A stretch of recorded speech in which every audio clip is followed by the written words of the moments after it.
সম্মানিত হাজী সাহেব বৃন্দ, আসসালামু আলাইকুম। আসলে আমি এখানে হজে আসার আগে যে যারা আমাদের সিনিয়র হাজী সাহেব ছিলেন, যে কষ্টের কথা শুনেছি কিংবা মানে একটু মনের মধ্যে একটু ভীতিও সৃষ্টি হয়েছে, কিন্তু ওই রকম কোনো কিছুই আর কি আমার কাছে মনে হয় নাই।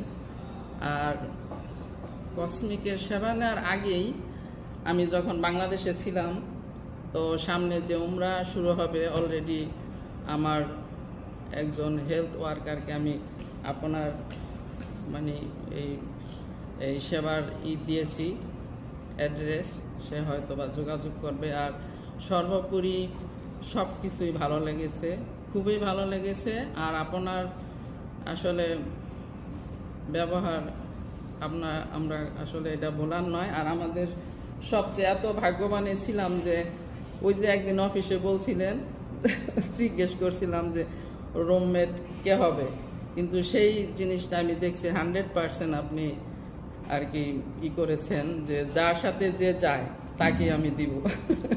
এটা আমি 100% পেয়েছি।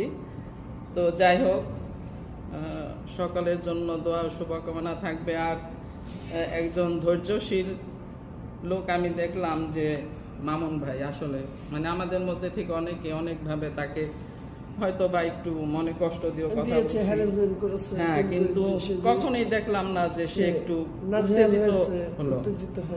তো আমি এবং আমাদের হাজী সাহেবের পক্ষ থেকে মামুন ভাইয়ের কাছে ক্ষমা প্রার্থনা চাচ্ছি। কোনো আচরণে কিংবা ব্যবহারে মনে কষ্ট দিয়ে থাকলে আপনি আমাদেরকে ক্ষমা করে দিবেন। আর আমাদের জন্য দোয়া করবেন যাতে আমরা আপনাদের সেবাকে বিভিন্নভাবে মানে মানুষের কাছে ভালো দিকটা তুলে ধরতে পারি। আলহামদুলিল্লাহ। আর শাহিন ভাইয়ের থাকবে ইনশাল্লাহ, এই আর কি। আলহামদুলিল্লাহ, অনেক ধন্যবাদ আপু, অনেক ধন্যবাদ। ওয়ালাইকুম আসসালাম ওয়া রাহমাতুল্লাহ।